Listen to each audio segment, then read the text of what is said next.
Eran las 11:50 y 1 p. cuando llegó el mensaje de texto. Sin hola, sin ¿cómo estás? Solo una notificación de mi padre, Roberto. Lautaro, decía, creemos que es mejor que te saltes la comida campestre de inicio de verano este fin de semana. Tu energía seria realmente estropea el ambiente. Solo asegúrate de que la transferencia del socio silencioso llegue antes del día 1. Me quedé mirando las palabras, socio silencioso. Ese era su apodo para mí. No, hijo, solo un recurso. No lloré. No pregunté por qué. Me miré el reflejo en la pantalla oscura. Abrí mi aplicación bancaria y encontré el pago recurrente de 3.250 euros. Toqué cancelar. Él quería un socio silencioso. Bien. Decidí darle exactamente el silencio que pedía. Antes de seguir, deja un comentario abajo. Si un miembro de la familia te dijera que no eres bienvenido en la mesa, pero tu billetera sí, ¿seguirías enviando el cheque? Avísame desde dónde estás viendo. La gente me pregunta por qué pagué durante tanto tiempo si eran tan crueles.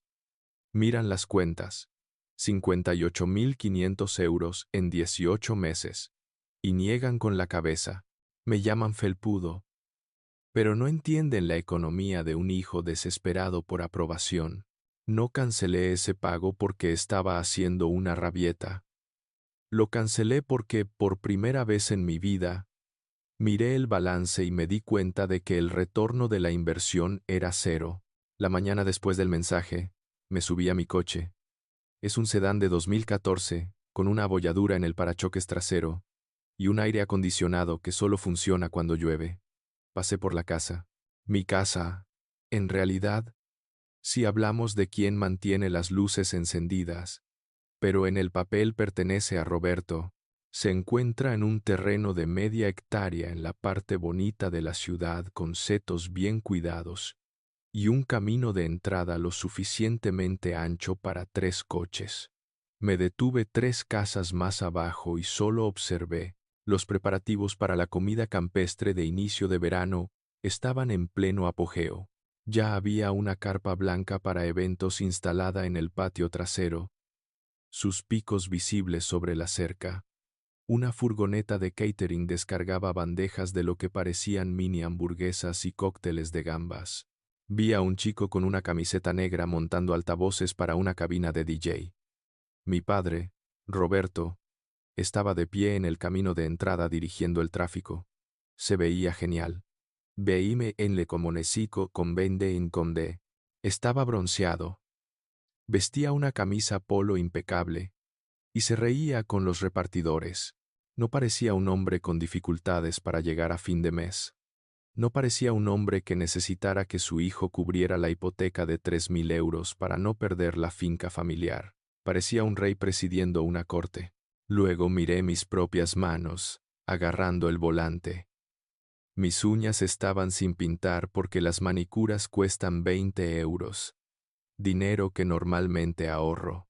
Miré el asiento del pasajero donde mi fiambrera estaba llena de sobras, porque comprar el almuerzo es imprudente. Vivo en un apartamento de 60 metros cuadrados, donde el radiador traquetea como un motor moribundo todo el invierno. No he tomado unas vacaciones de verdad en 4 años. He estado comiendo ramen y trabajando horas extras para financiar el estilo de vida de un hombre que acaba de desinvitarme a comer sus gambas porque mi energía es demasiado seria. Fue entonces cuando me golpeó la revelación. Fría y dura como una moneda en un mostrador. Esta es la trampa transaccional. Durante 18 meses, me había convencido de que estaba ayudando, pero no estaba ayudando. Estaba suscribiéndome. Había convertido mi relación con mi padre en un servicio de suscripción. En mi cabeza, pensaba que si solo pagaba la tarifa mensual, eventualmente desbloquearía las funciones premium. Pensaba que si cubría las facturas, la versión de mi padre que criticaba mi peso y me llamaba aburrida se desvanecería, y la versión de él que estaba orgulloso de mí finalmente se descargaría. Traté su amor como si fuera pagar para ganar. Pensé que tal vez, si llegaba a los 60.000 euros, finalmente me daría las gracias. Tal vez si salvaba la casa, finalmente me vería. Pero sentada allí viéndolo reír mientras el DJ probaba los bajos, comprendí el fraude. No había una versión premium. El padre que me amaba no existía detrás de un muro de pago. No existía en absoluto. Estaba pagando el precio máximo por un producto que nunca se entregaría. Me llamó socio silencioso, porque así es como se llama a alguien que aporta el capital, pero no tiene voz en el negocio. Tenía razón. Era un inversor y cualquier inversor inteligente sabe que cuando un activo se convierte en un pasivo, no sigues invirtiéndole dinero, lo liquidas. Cortas tus pérdidas. Te vas. Puse el coche en marcha. No toqué la bocina. No saludé. No grité por la ventanilla que yo pagué por esa carpa y esa comida y ese camino de entrada. Simplemente me alejé de regreso a mi pequeño y tranquilo apartamento. La ira no fue ruidosa esta vez. Fue clínica. No fue ruidosa, fue la sensación de cerrar una cuenta mala. Ya no estaba triste. Simplemente había terminado de pagar la factura. El primero del mes llegó como una respiración contenida. Durante el último año y medio, el día primero era un día de resta. Me despertaba, revisaba mi teléfono y veía la notificación de que 3.250 euros habían salido de mi cuenta. Siempre se sentía como una pequeña amputación, una pérdida necesaria para mantener sano el cuerpo familiar. Pero esa mañana, la notificación nunca llegó. El dinero se quedó allí, en mi cuenta corriente como un soldado al que se le había ordenado retirarse. Fui a trabajar. Me senté en reuniones. Bebí mi café y esperé. Hay un tipo específico de desamor que proviene del silencio. Una parte de mí, la parte estúpida y esperanzada que estaba tratando de matar, pensó que tal vez alguien llamaría. Pensé que cuando el dinero no llegara, su primer instinto podría ser la preocupación. Pensé que mi padre podría llamar y decir, Lautaro, la transferencia no se realizó. ¿Estás bien? ¿Perdiste tu trabajo? ¿Estás en el hospital? Pasó algo. Esperé 24 horas. Mi teléfono no sonó. Esperé 48 horas. Mi bandeja de entrada permaneció vacía. Ese silencio fue la lección más cara que he aprendido. Me enseñó exactamente dónde estaba. Si hubiera estado tirado en una zanja en algún lugar, o si me hubieran despedido, o si mi apartamento se hubiera incendiado, no lo habrían sabido. No notaron mi ausencia, solo notaron la ausencia de mi utilidad. No extrañaban a Lautaro, extrañaban el depósito. Al tercer día, el silencio se rompió, pero no con preocupación. Mi teléfono vibró mientras calentaba la cena. Una llamada perdida de papá, luego un buzón de voz. Puse el teléfono en altavoz y lo dejé en el mostrador. Su voz llenó mi pequeña cocina, casual e irritada, como si estuviera pidiendo una pizza y se hubieran olvidado del pepperoni. Hola, Lautaro, dijo. Acabo de recibir un aviso del banco de que la transferencia falló. Debe ser algún tipo de error por tu parte. Soluciona el problema tan pronto como recibas esto. Es vergonzoso que me estén llamando. Avísame cuando esté hecho. Ni hack. Ni hack. Clic. Arregla el problema. Me quedé mirando el teléfono. No era un hijo para él. Ni siquiera era un socio, silencioso o de otra manera. Era software. Era un electrodoméstico que había dejado de funcionar. No le preguntas a una tostadora si se siente bien cuando quema el pan. Simplemente la golpeas o la desenchufas o le gritas para que funcione. Yo era solo un mal funcionamiento en su vida, por lo demás cómoda. No le devolví la llamada. No le envié un mensaje de texto. Por primera vez en mi vida me di cuenta de que tenía el control remoto. Simplemente eliminé el buzón de voz. Pasaron 2 días. El silencio de mi parte ya no era pasivo, era pesado. Era un muro que estaba construyendo ladrillo a ladrillo. Y fue entonces cuando la confusión por su parte se convirtió en rabia. Se dieron cuenta de que el electrodoméstico no estaba roto, estaba desenchufado. Mi hermana Carmen fue la primera en romper el protocolo. Carmen tiene 32 años. La niña de oro, la que siempre está persiguiendo un sueño que requiere financiación de otra persona, me envió un mensaje de texto a las 11 de la mañana de un martes. ¿Qué te pasa? Escribió. Papá está enloqueciendo. Dice que no le contestas. Sabes que su presión arterial no puede soportar este tipo de estrés. Solo envía el dinero para que se calme. Estás siendo dramática. Miré el mensaje de texto. Sin saludo. Sin preguntas sobre por qué no estuve en la comida campestre. Solo una exigencia para regular las emociones de nuestro padre con mi chequera. A ella no le importaba el dinero. Le importaba que si yo no pagaba, el problema de papá recaería sobre ella. Necesitaba que yo fuera el amortiguador. Necesitaba que yo fuera la billetera, para que ella pudiera seguir siendo la princesa. Escribí una respuesta. Quería gritar.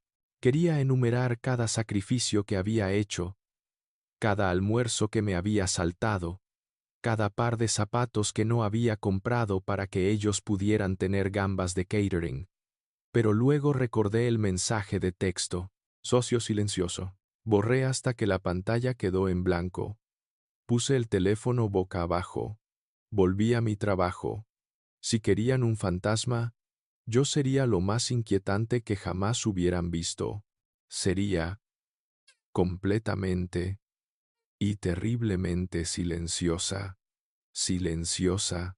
Para el día 7, el silencio no solo era pesado, estaba militarizado. Mi negativa a involucrarme había despojado el barniz educado de nuestra dinámica familiar, exponiendo la fea maquinaria que había debajo. Cuando dejas de desempeñar tu papel en un sistema tóxico, el sistema no se detiene a reflexionar. Ataca. La tía Marisa entró en el chat un jueves por la tarde. Marisa es la hermana mayor de mi padre, una mujer que maneja las escrituras como una navaja. No envió un mensaje de texto, envió un mensaje de voz, probablemente para poder escuchar la rectitud en su propia voz. Lautaro. Comenzó su tono empapado en esa falsa preocupación azucarada que quema al bajar. Carmen me contó lo que está pasando. Sé que estás molesto por la fiesta, querido, pero castigar financieramente a tu padre es una violación del mandamiento. Honra a tu padre. Él te crió. Te dio un techo durante 18 años. Le debes esta seguridad. No dejes que la amargura envenene tu espíritu. Envía el dinero y dejemos esta fealdad atrás. Me senté en mi sofá. El mensaje de voz reproduciéndose en bucle. Le debes. El gancho de la culpa se clavó justo donde ella pretendía. Se me retorció el estómago. Estaba siendo mezquino. Estaba siendo desagradecido. Él me crió. Tal vez yo era el malo aquí. La programación es profunda cuando has sido el hijo complaciente toda tu vida. Le di el teléfono a Carlos. Él es arquitecto, lógico, estructural. Ve el mundo en cargas y soportes. Escuchó el sermón de Marisa, su rostro inmutable. Cuando terminó, no parecía enojado, parecía estar inspeccionando una grieta en un cimiento. ¿Sabes lo que es esto?, preguntó, devolviéndome el teléfono. Culpa, ofrecí débilmente. Manipulación. Es una explosión de extinción, dijo. Se sentó a mi lado, girando su cuerpo para mirarme de frente. En psicología, cuando dejas de reforzar un comportamiento, como cuando dejas de alimentar a una rata de laboratorio con bolitas por presionar una palanca, la rata no simplemente se va, se vuelve loca. Presiona la palanca 100 veces por minuto. Muerde la jaula. Con Cormosino, muerde la jaula. Ataca a las otras ratas. Grita. Ese pico de comportamiento loco, eso es la explosión de extinción. Están mordiendo por pánico porque la palanca se rompió. Parpadeé. Entonces son ratas. Él sonrió un poco. En este escenario, sí. No te llaman porque te extrañan, Lautaro. Llaman porque el dispensador de bolitas dejó de funcionar. Si cedes ahora, si envías incluso 1 euro solo para que cese el ruido, les enseñas que el precio de tu cumplimiento es un poco de acoso. Les enseñas que si muerden la jaula con la suficiente fuerza, volverás a llenar el cuenco. La imagen cobró sentido. Marisa no era una autoridad moral. Solo estaba mordiendo la jaula. Marisa no era una autoridad moral. Carmen no era una hija preocupada. Estaba mordiendo la jaula. Papá no era una víctima. Era la rata más hambrienta de todas. ¿Entonces qué hago?, pregunté. Dejas que la explosión se agote sola, dijo Carlos. Te quedas en silencio. Dejas que muerdan el metal hasta que se les rompan los dientes. Sus palabras se convirtieron en mi armadura. Cuando llegó la siguiente ola, estaba lista. Pero no esperaba que la escalada pasara de la culpa espiritual a las amenazas legales tan rápidamente. El correo electrónico llegó tarde esa noche. El asunto era una palabra, en mayúsculas: robo. Lo abrí con el corazón martilleando un ritmo nervioso contra mis costillas. Era de papá. Lautaro, he hablado con un asesor. Al cesar abruptamente los pagos que acordaste, estás cometiendo abuso financiero. Esa hipoteca se estaba pagando en lugar del alquiler y los gastos que acumulaste durante tu infancia. Tuvimos un contrato verbal. Al detener el pago, esencialmente estás robando el capital que pertenece a esta familia, específicamente a la futura herencia de tu hermana. Considera esto tu advertencia final. Si los fondos no son transferidos para mañana, me veré obligado a emprender acciones legales por incumplimiento de contrato verbal. No me pongas a prueba. Roberto Marín. Lo leí 2 veces. Luego me reí. Fue un sonido seco y hueco que me sorprendió. Me estaba acusando de robar capital. Afirmaba que mi infancia era un préstamo que tenía que pagar con intereses. No solo estaba desesperado, estaba delirando. Realmente creía que mi dinero era su propiedad, que mi trabajo era su derecho de nacimiento. Me estaba amenazando con demandarme por el privilegio de pagar sus facturas. Miré a Carlos. La rata está mordiendo bastante fuerte, susurré. Déjalo morder, dijo Carlos. Pero las ratas no deberían amenazar a los abogados a menos que quieran caer en una trampa. Cerré el portátil. No respondí. Pero a la mañana siguiente hice una llamada.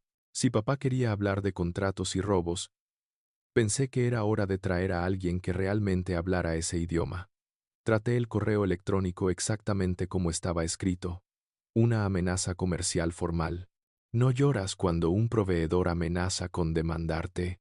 Auditas los libros. A la mañana siguiente, me reuní con mi prima Diana para tomar un café. Diana es la hermana mayor de mi padre, la única persona de la familia que dejó de creerse las patrañas hace una década. Nos reunimos en una cafetería a medio camino entre mi apartamento y su oficina.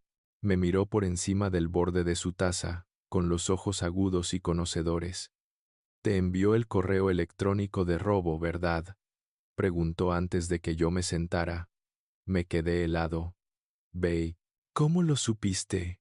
«Les envió el mismo a nuestros padres hace 20 años», dijo, negando con la cabeza. Afirmó que estaban robando su potencial al no invertir en su primer negocio. «Roberto tiene un guión, Lautaro. Tú eres solo el nuevo protagonista». Escuchar eso fue como encontrar el interruptor de la luz en una habitación oscura. No era especial. Ni siquiera era una víctima única. Era simplemente la última víctima. En una larga estafa, animado, le conté el plan. «No solo voy a dejar de pagar», dije. «Voy a enviar una respuesta legal, una notificación de no responsabilidad». Diana sonrió y pareció una espada desenvainándose. «Bien, hazlo, pero revisa los registros primero. Roberto miente con los números como otras personas respiran. Contraté a un abogado esa tarde, no un amigo de la familia, sino un abogado de bienes raíces llamado señor Ruiz. Le pagué una provisión que realmente no podía permitirme, pero lo consideré una inversión en mi libertad. Le pedí que redactara una respuesta formal a la amenaza de papá. Una carta que estableciera claramente que no había contrato, ni deuda, y que yo no tenía ningún interés de propiedad ni obligación con la propiedad. 2 días después, el señor Ruiz me llamó. Lautaro, dijo, con voz plana y profesional, estoy revisando los registros de la propiedad para referenciar la escritura en su carta. Tenemos un problema. ¿Qué problema? Pregunté. Mi nombre está en algo. No, dijo. El problema es el saldo de la hipoteca. Usted dijo que ha pagado más de 58,0 euros en capital e intereses durante los últimos 18 meses. ¿Correcto? Sí. 2.400 euros al mes inicialmente. Luego lo subió a 3.250 euros, debido a las tasas variables. Lautaro. El señor Ruiz hizo una pausa. El saldo de la hipoteca no ha disminuido. Ha aumentado. La habitación pareció inclinarse. ¿Qué? Hace 6 meses se abrió una línea de crédito con garantía hipotecaria, una HELOC, contra la propiedad. Está al máximo, 65.000 euros, y la hipoteca principal tiene actualmente 90 días de atraso. Los pagos que usted estaba enviando no iban al banco. Me sentí náuseas. ¿A dónde fueron? El señor Ruiz dudó. Obviamente no puedo ver sus cuentas bancarias. Pero la fecha de la HELOC coincide con una compra importante registrada en la misma dirección.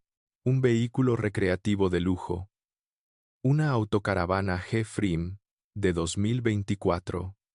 Se me cayó el teléfono. Las piezas encajaron en mi mente, formando una imagen tan fea que quise apartar la vista. Hace 6 meses fue cuando Carmen lanzó su marca de influencer de viajes. Recordé las publicaciones de Instagram. Nuevo estudio móvil. Invirtiendo en mí misma. Grandes cosas por venir. Había posado frente a una elegante autocaravana moderna sosteniendo una botella de champán. Yo había asumido que la había alquilado. Papá no solo se llevó mi dinero, se llevó el capital que yo había estado pagando por él, lo apalancó al máximo y avaló un préstamo para un juguete de 65.000 euros para su hija de oro. Usó mi dinero para comprarle su sueño mientras me decía que yo le estaba robando su herencia. Y la voz del señor Ruiz llegó débil desde el suelo donde se me cayó el teléfono. Lo recogí. Sí. La casa está en proceso de ejecución hipotecaria. El banco ya ha presentado una orden de desalojo. Ya no es una amenaza, es un calendario. Me quedé allí temblando. Esto no era solo abuso financiero, era robo, era fraude. Se estaban ahogando, y en lugar de nadar, se habían subido a mis hombros para mantener la cabeza seca mientras me empujaban hacia abajo. Redacte la carta, susurré. Pero no la envíe todavía. Quiero ver cómo se desarrolla esto, porque ahora sabía algo que ellos no sabían. Sabía que el reloj corría, y corría mucho más rápido de lo que ellos creían. Cualquier persona racional que se enfrenta a una ejecución hipotecaria hace 3 cosas. Entra en pánico, hace las maletas y suplica clemencia. Mi familia no hizo nada de eso.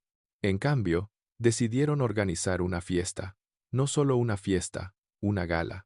3 días después de que me enteré de la deuda secreta, la invitación llegó a Facebook.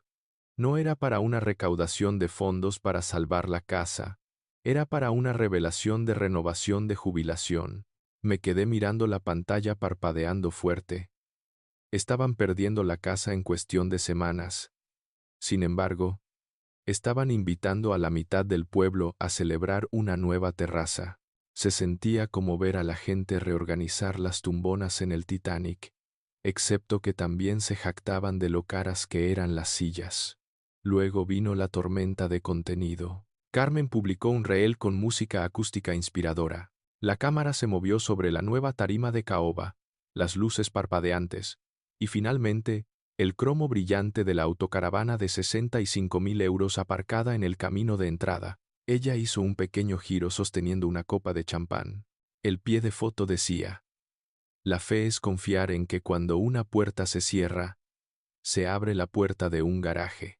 Tan bendecida de iniciar mi nuevo viaje móvil. Dios siempre provee. Bendecida vida camper. La familia primero. Dios provee. Por un momento nauseabundo, vacilé. Este es el momento que llaman la falsa victoria. Me senté en mi cocina a oscuras, observando cómo llegaban los me gusta, 200, 300, 400 corazones.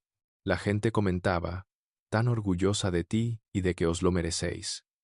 Una fría duda se coló en mi pecho. ¿Lo habían conseguido? ¿Habían encontrado otra fuente? Tal vez papá tenía una pensión secreta que yo no conocía. Tal vez habían estafado a alguien más. Tal vez yo era el loco obsesionado con las hojas de cálculo mientras ellos manifestaban abundancia. Parecía tan real.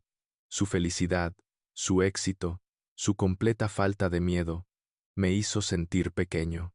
Me hizo sentir que los había cortado por nada, que mi ausencia no les había afectado en absoluto. Estaban prosperando sin mí. Casi cerré el portátil. Casi les dejo salirse con la suya. Pero luego recordé la voz del señor Ruiz. Ejecución hipotecaria. Orden de desalojo. Abrí una nueva pestaña. No fui a Instagram. Fui a la base de datos de registros públicos del juzgado. Escribí Roberto Marín. La página cargó. Desplacé el cursor más allá de las cargas fiscales. Desplacé el cursor más allá de las viejas multas por exceso de velocidad. Y allí, en la parte superior, archivado hace 48 horas, había un nuevo PDF. Orden de desalojo. Estado. Activo. Ejecución programada. 4 de julio, 14 horas. Hice clic en el documento. No era una advertencia. Era una orden. El banco había solicitado una remoción acelerada debido a desperdicio y deterioro de activos. Probablemente, la construcción de la terraza sin permiso. Debido al fin de semana festivo, el cuerpo de policía estaba despejando la lista. No vendrían el mes que viene. Vendrían el 4 de julio. A las 2 de la tarde, mis ojos volvieron a la invitación de Facebook. La fiesta comenzaba a la 1 p.m. La fiesta comenzaba a la 1 p. Miré la hora en la orden. La policía llegaba a las 2 p.m. Las matemáticas eran tan brutales que era casi poético. Habían programado su revelación de la renovación para que coincidiera perfectamente con su desalojo. Tendrían 100 invitados, un catering y un DJ de pie en esa nueva terraza exactamente 1 hora antes de que la policía llegara para echarlos de ella. Mi pulgar se posó sobre el contacto de papá en mi teléfono. El viejo Lautaro, el Lautaro que pagaba la hipoteca, el Lautaro que arreglaba los problemas. Me gritó que los llamara, que los advirtiera. No puedes dejar que los humillen así, susurró. Es cruel. Diles que cancelen la fiesta. Do, come, come, come, come, come, come, come, come, come, come, come. Diles que hagan las maletas. De hecho, escribí las 3 primeras letras. Papá, el shh. Luego me detuve. Escuché su voz en mi cabeza. Socio silencioso. Abuso financiero. Ladrón. Si los advertía, me culparían. Dirían que arruiné la fiesta. Dirían que llamé a la policía. Lo tergiversarían. Borré. Dejé el teléfono. Querían que fuera un socio silencioso. Bien. Sería el socio más silencioso de la historia. No gritaría. No advertiría. Dejaría que el tiempo se agotara. Cerré el navegador. No confirmé mi asistencia. Pero sabía exactamente dónde estaría el 4 de julio a las 2 p.m. Y no iba a ser en una comida campestre. El 4 de julio fue soleado, molesto. El tipo de día diseñado para comidas campestres y negación. No fui a la casa. Aparqué mi coche a 3 calles, escondido detrás de un espeso seto de adelfas. No necesitaba estar allí en persona. Vivimos en la era de la vigilancia digital, y mi hermana Carmen era mi cámara inconsciente. Me senté en el asiento del conductor con el teléfono apoyado en el salpicadero, viendo el Instagram Live de Carmen. La fiesta estaba en pleno apogeo. La transmisión de video era caótica y ruidosa. Ella estaba caminando por el patio trasero, mostrando la tabla de embutidos de la casa. «Miren esta tabla de embutidos, chicos», chilló, pasando la cámara por quesos importados que costaban más que mi presupuesto semanal de comestibles. La nueva terraza estaba abarrotada. Papá estaba presidiendo cerca de la parrilla, una cerveza en una mano, gesticulando salvajemente con pinzas. Parecía triunfante, parecía un hombre que se había salido con la suya. «¡Por la familia!», gritó, y la cámara se giró para capturar el brindis. «¡Por los que aparecen! ¡Por la lealtad!», vitorearon los invitados. Se me revolvió el estómago. Los comentarios en la transmisión en vivo eran un río de elogios. «El mejor padre de la historia. Metas. Muy feliz por ustedes». Revisé la hora. 1:58 p.m. «Y aquí está la estrella del espectáculo», anunció Carmen, caminando por el camino de entrada hacia la enorme autocaravana. Brillaba a la luz del sol, un monumento a su egoísmo. Le dio una palmada al parachoques cromado. «Mi nueva oficina. No puedo esperar a salir a la carretera». 2 p.m.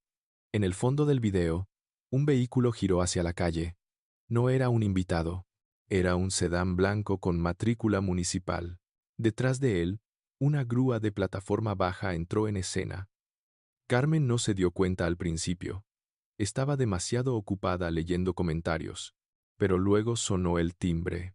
Un timbre fuerte, agudo y autoritario que interrumpió la música. «¡Oh! Invitado sorpresa», exclamó Carmen. Trotó hacia la puerta principal con el teléfono aún encendido.